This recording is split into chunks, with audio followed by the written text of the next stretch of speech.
Welcome back to my channel Lekhapriya's multipurpose channel.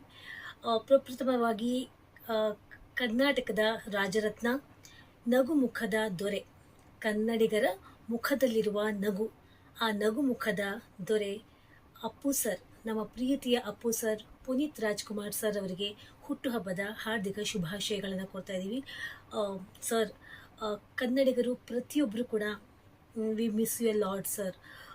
ನೀವೆಲ್ಲೇ ಇದ್ರೂ ನಿಮ್ಮ ಆತ್ಮಕ್ಕೆ ಶಾಂತಿ ಸಿಗಲಿ. ಮತ್ತೊಮ್ಮೆ ಈ ಕನ್ನಡದ ನೆಲದಲ್ಲಿ ನೀವು ಹುಟ್ಟು ಬರಬೇಕು ಅಂತ ನಾನು ಆ ದೇವರಲ್ಲಿ ಪ್ರಾರ್ಥನೆ ಮಾಡ್ಕೊಳ್ತಾ ಇದ್ದೀನಿ. ಸೊ ಫ್ರೆಂಡ್ಸ್, ಇವತ್ತಿನ ಈ ವಿಡಿಯೋದಲ್ಲಿ ಅವರಿಗೆ ಒಂದು ಚಿಕ್ಕ ಟ್ರಿಬ್ಯೂಟ್ ಕೊಡಬೇಕು ಅಂತ ನನಗೆ ತುಂಬ ಆಸೆ ಇದೆ. ಅದಕ್ಕೋಸ್ಕರ ಈ ವಿಡಿಯೋ.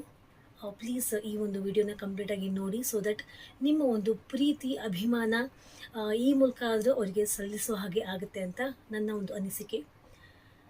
ಸೊ ಪುನೀತ್ ರಾಜ್ಕುಮಾರ್ ಅವರು ಅಂದರೆ ನಮ್ಮ ಎಲ್ಲರ ಪ್ರೀತಿಯ ಅಪ್ಪು ಸರ್ ಅವರು ನಮ್ಮ ಕರ್ನಾಟಕದ ನಟ ಸಾರ್ವಭೌಮ, ರಸಿಕರ ರಾಜ, ಕರ್ನಾಟಕದ ನಂಬರ್ 1 ಹೀರೋ. ಅಷ್ಟೇ ಅಲ್ಲ, ಇಡೀ ಪ್ರಪಂಚಕ್ಕೆ ಫೇಮಸ್ ಆಗಿರ್ತಕ್ಕಂತಹ ಹೀರೋ ಡಾಕ್ಟರ್ ರಾಜ್ಕುಮಾರ್ ಅವರ ಕೊನೆಯ ಸುಪುತ್ರ ಇವರು.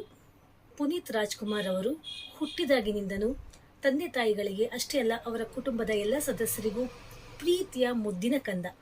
ಅಷ್ಟೇ ಅಲ್ಲ ಫ್ರೆಂಡ್ಸ್, ಜೀವಮಾನದ ಒಂದು ಸಾಧನೆಯ ಒಂದು ಅಂಶ ಅಂದರೆ ಈ ಒಂದು ಪುಟ್ಟ ಕಂದಮ್ಮ ಅಂದರೆ 6 ತಿಂಗಳ ಮಗುವಿನ ಒಂದು ವಯಸ್ಸಿನಲ್ಲಿಯೇ ಅವರು ಚಿತ್ರರಂಗಕ್ಕೆ ತಮ್ಮ ಪಾದಾರ್ಪಣೆಯನ್ನು ಮಾಡ್ತಾರೆ.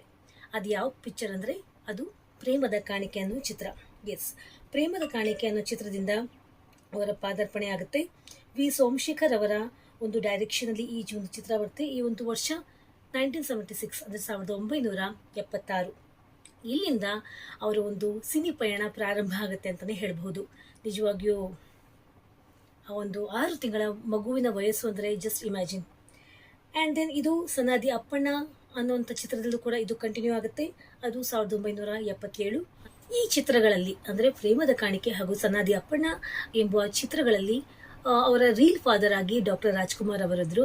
ಹಾಗೆ ಅವರು ಪುನೀತ್ ರವರ ರಿಯಲ್ ಫಾದರ್ ಕೂಡ. ಪುನೀತ್ ಅವರಿಗೆ ಚಿಕ್ಕ ವಯಸ್ಸಿನಲ್ಲಿ ಅಂದರೆ ಅವರು ತುಂಬ ಬಾಲ್ಯದ ಮಗು ಇದ್ದಾಗ ಅವರ ಹೆಸರು ಲೋಹಿತಾಶ್ವ ಅಂತ ಅನ್ನೋದಾಗಿತ್ತು.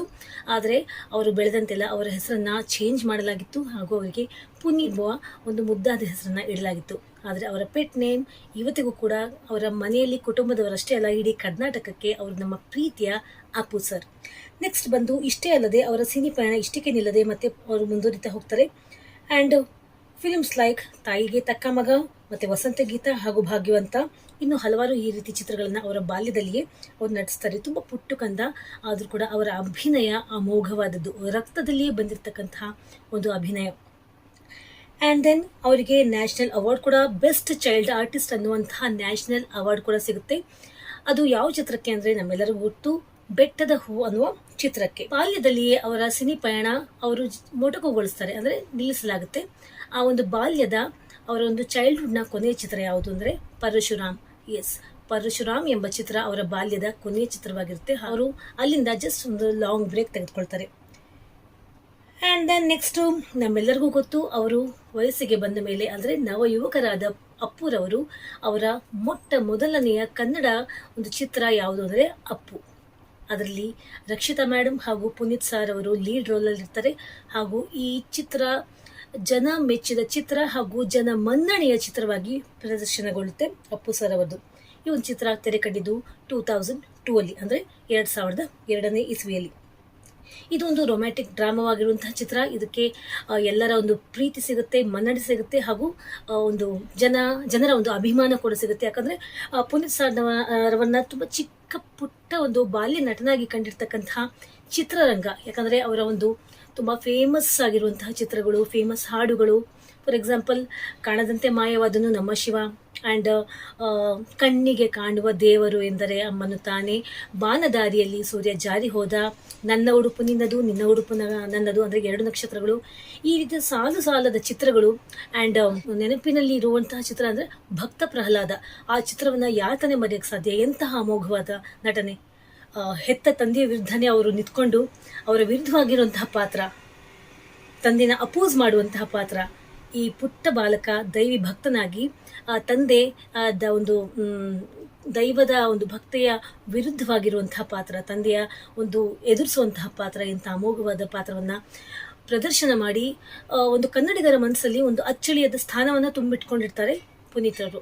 ಹೀಗಿರುವಾಗ ಅವರು ಗ್ಯಾಪ್ ಆದರೂ ಕೂಡ ಅವರು ಒಂದು ನವ ಯುವಕರಾಗಿ ಬೆಳೆದ ಮೇಲೆ ಅಪ್ಪು ಚಿತ್ರಕ್ಕೆ ಯಾವಾಗ ಅವರು ಪಾದಾರ್ಪಣೆ ಮಾಡ್ತಾರೋ ಆಗ ಅದಕ್ಕಿಂತಲೂ ಹೆಚ್ಚಿನ ಪ್ರೀತಿಯನ್ನು ಗಳಿಸ್ಕೊಳ್ತಾರೆ ಮತ್ತೊಮ್ಮೆ ಕನ್ನಡ ಚಿತ್ರರಂಗದಲ್ಲಿ ಹಾಗೂ ಕನ್ನಡಿಗರ ಜನಮಾನಸದಲ್ಲಿ. ಓಕೆ, ಆ್ಯಂಡ್ ನೆಕ್ಸ್ಟ್ ಅವರ ಒಂದು ಪೂರಿ ಜಗನ್ನಾಥ್ರವರ ಚಿತ್ರ ಬಂದು ಅಭಿ. ಎಸ್, ಇದರಲ್ಲಿ ಅಪೋಸಿಟ್ ಆಗಿರುವಂಥ ನಾಯಕಿ ಸ್ಯಾಂಡಲ್ವುಡ್ ಕ್ವೀನ್ ರಮ್ಯಾರವರು. ಇನ್ನೊಂದು ಹೇಳೋದು ನಾನು ನಿಮ್ಮ ಹತ್ರ ಹೇಳಲೇಬೇಕು.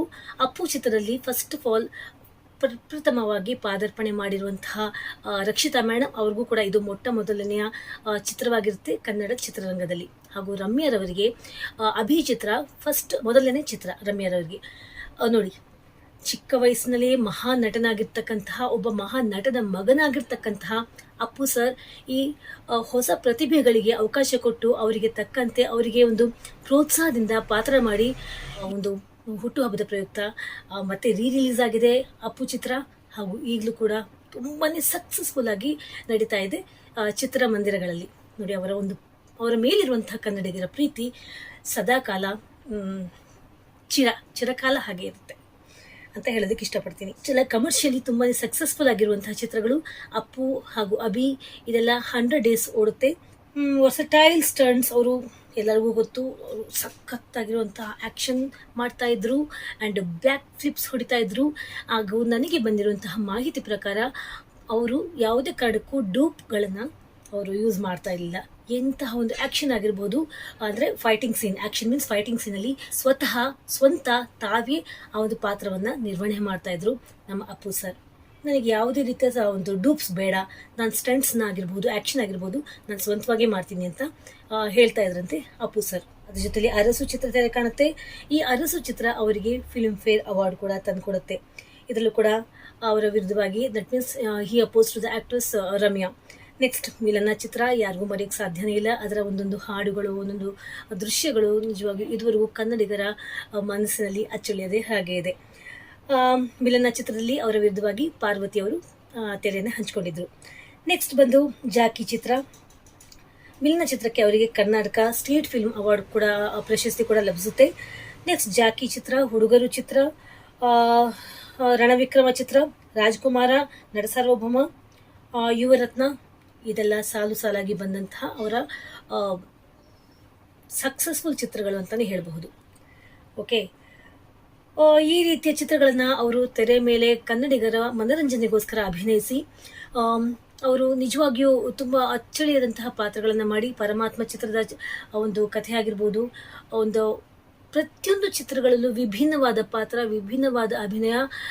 ನಾನು ಏನು ಹೇಳೋದಕ್ಕೆ ಇಷ್ಟಪಡ್ತೀನಿ ಅಂದರೆ, ನಮ್ಮ ಒಂದು ಕನ್ನಡ ಚಿತ್ರರಂಗದ ಹೀರೋಗಳ ಒಂದು ಲೈನ್, ಅವರ ಒಂದು ಫಿಲ್ಮ್ ಲೈನ್ ಹೇಗಿತ್ತು ಅಂದರೆ, ಅವರು ಚೂಸ್ ಮಾಡ್ಕೊಳ್ಳುವಂತಹ ಚಿತ್ರಗಳು, ಅವ್ರು ಚೂಸ್ ಮಾಡ್ಕೊಳ್ಳುವಂತಹ ಪಾತ್ರಗಳು ಯಾವ ರೀತಿ ಇರ್ತಿತ್ತೋ, ನಮ್ಮ ಪುನೀತ್ರವರು ಆಯ್ಕೆ ಮಾಡ್ಕೊಳ್ಳುವಂತಹ ಚಿತ್ರಗಳೇ ಆಗಿರಬಹುದು, ಅದರ ಒಂದು ಕಥಾಸಾರವೇ ಕಥಾ ಹಂದರ ಆಗಿರ್ಬೋದು, ಅವರ ಒಂದು ಪಾತ್ರ ಆಗಿರಬಹುದು, ತುಂಬಾ ವಿಭಿನ್ನವಾಗಿತ್ತು. ಖಂಡಿತವಾಗಿ ತುಂಬ ವಿಭಿನ್ನ ಫ್ಯಾಮಿಲಿ ಓರಿಯೆಂಟೆಡ್ ಚಿತ್ರಗಳನ್ನು ಅವರು ಆಯ್ಕೆ ಮಾಡ್ಕೊಳ್ತಾ ಇದ್ರು. ಅದನ್ನು ನಾವು ಯಾವತ್ತೂ ಮರೆಯೋ ಹಾಗಿಲ್ಲ.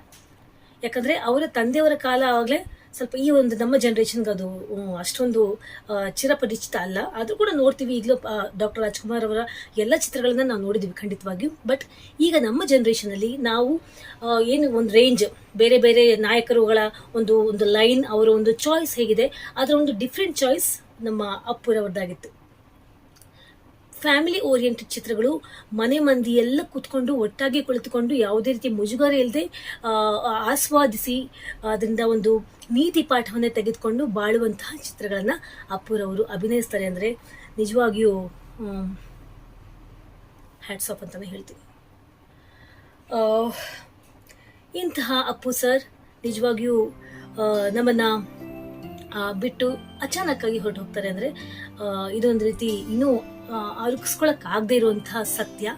ಬಟ್ ಅವರು ನಮ್ಮ ಮಧ್ಯೆ ದೈಹಿಕವಾಗಿಲ್ಲ, ಆದರೆ ಅವರ ಒಂದು ಮನಸ್ಸು, ಅವರ ಒಂದು ನಗು, ಅವರ ಒಂದು ನೆನಪು, ಅವರ ಒಂದು ಇರುವಿಕೆ ನಾವು ಚಿತ್ರಗಳಲ್ಲೇ ಆಗಿರಬಹುದು, ನಮ್ಮ ಮಾತುಗಳಲ್ಲೇ ಆಗಿರ್ಬೋದು, ಪ್ರತಿಯೊಬ್ಬರ ಕನ್ನಡಿಗರ ನಗುವಿನಲ್ಲೇ ಆಗಿರಬಹುದು, ನಮ್ಮ ನಗು ಮುಖದ ದೊರೆಯ ಒಂದು ನೆನಪು ಸದಾಕಾಲ ಚಿರಕಾಲ ಹಾಗೆ ಇರುತ್ತೆ ನಮ್ಮ ಕನ್ನಡದ ನೆಲದಲ್ಲಿ ಅಲ್ವಾ. ಇಂತಹ ಮಹಾನ್ ನಟ ಅಚಾನಕ್ಕಾಗಿ ಹೃದಯಾಘಾತದಿಂದ ನಮ್ಮನ್ನೆಲ್ಲ ದೈಹಿಕವಾಗಿ ಬಿಟ್ಟು ಹೊರಟು ಹೋಗುತ್ತೆ ಅಂದರೆ ಅದು ಕನ್ನಡಿಗರಿಗೆ ಒಂದು ಕರಾಳ ದಿನವಾಗಿ ಕಾಣುತ್ತೆ. ಯಾರು ಕೂಡ ಅದನ್ನ ಊಹೆ ಕೂಡ ಮಾಡಿಕೊಳ್ಳಾರ್ದಂತಹ ಕಟು ಸತ್ಯವಾಗಿರುವಂತಹ ಒಂದು ದಿನ ಆಗಿರುತ್ತೆ. ನಿಜವಾಗಿಯೂ ಎಲ್ಲರಿಗೂ ಒಂದು ರೀತಿ ಶಾಕ್ ಅವತ್ತಿನ ದಿನ ಆ ನ್ಯೂಸ್ ಬಂದಾಗ. ನಿಜವಾಗಿ ಇಡೀ ಕರ್ನಾಟಕ ಅಷ್ಟೇ ಅಲ್ಲ, ಇಡೀ ನಮ್ಮ ದೇಶಕ್ಕೆ, ದೇಶದ ಹೊರಗಿರುವಂತಹ ನಮ್ಮ ಭಾರತ ನಿವಾಸಿಗಳು ಅಂತ ಇದ್ದೀನಿ, ಯಾವ ರಾಜ್ಯದವರೇ ಆಗಿರ್ಬೋದು, ಯಾಕಂದ್ರೆ ಪುನೀತ್ ರವರ ಚಿತ್ರಗಳೇ ಆಗಿರ್ಬೋದು, ಅವರ ವ್ಯಕ್ತಿತ್ವನೇ ಆಗಿರ್ಬೋದು, ಅಷ್ಟೊಂದು ಅಜರಾಮರ. ಇಷ್ಟು ಅವರ ಫಿಲ್ಮ್ ಜರ್ನಿ ಅಂದರೆ ಫಿಲ್ಮೋಗ್ರಫಿ. ಇನ್ನು ಅವರು ಒಳ್ಳೆಯ ಮಗ, ಒಳ್ಳೆಯ ತಂದೆ, ಒಳ್ಳೆಯ ಗಂಡ ಎಲ್ಲ ಆಗಿದ್ರು, ಹಾಗೂ ಕನ್ನಡಿಗರ ನೆಚ್ಚಿನ ನಾಯಕ ನಟ. ಅಷ್ಟೇ ಅಲ್ಲ, ಅವರು ಪುಟ್ಟ ಬಾಲ್ಯದಿಂದಲೂ ದೊಡ್ಡರಾಗೋ ತನಕ ಅವರ ಚಿತ್ರ ಎಲ್ಲರ ಮನಸ್ಸಿನಲ್ಲಿ ಇನ್ನೂ ಹಾಗೇ ಇದೆ. ಇವತ್ತಿಗೂ ಕೂಡ ಅವರನ್ನು ನಾವು ಸೆಲೆಬ್ರೇಟ್ ಮಾಡ್ತೀವಿ. ಅವರನ್ನು ನಾವು, ಯಾಕಂದರೆ he loves to celebrate each and every moment of life. So ಅದೇ ರೀತಿ ನಾವು ಯಾವುದೇ ಕಾರಣಕ್ಕೂ ಕಣ್ಣೀರು ಹಾಕದೆ ಅವ್ರನ್ನ ಸೆಲೆಬ್ರೇಟ್ ಮಾಡಬೇಕು.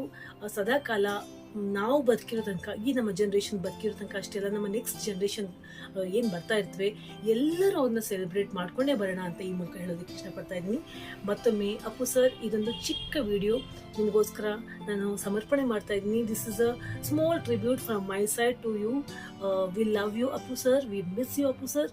ಪ್ಲೀಸ್ ಮತ್ತೊಮ್ಮೆ ಹುಟ್ಟಿ ಬನ್ನಿ ನಮ್ಮ ಕನ್ನಡ ನಾಡಿನ ನೆಲಕ್ಕೆ. ನಿಮ್ಮ ಬರುವಿಕೆಗೋಸ್ಕರ ಪ್ರತಿಯೊಬ್ಬ ಕನ್ನಡಿಗರು ಕಾಯ್ತಾ ಇದ್ದಾರೆ ಅಂತ ಹೇಳ್ತಾ,